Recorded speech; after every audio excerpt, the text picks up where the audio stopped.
Баршаңызға сәлем достар. Бүгін сіздерге түстермен байланыстыра отырып, қол моторикасын дамытуға арналған бірнеше ойын түрлерімен таныстыратын боламын.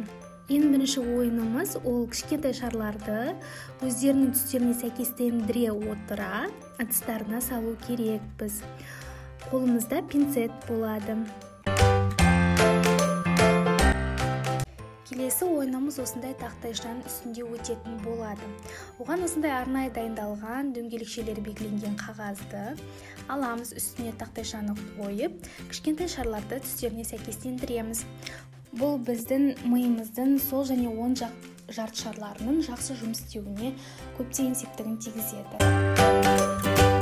Келесі ойынымыз осындай жемістер, сандар, жануарларды табу, атауларын атау үшін ойнататын боламыз. Осы қағаздарды тақтайшаның ішіне салып, бетіне үлкен дөңгелектері бар тақтайшаны салатын боламыз.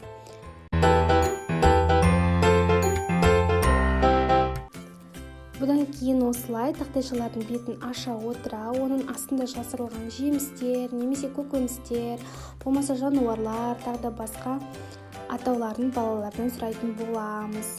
Баланың сөйлеуін дамыта отыра, оның ұсақ қол моторикасында көңіл бөлеміз. Сіздермен болған Ақмарал, келесі кездескенше.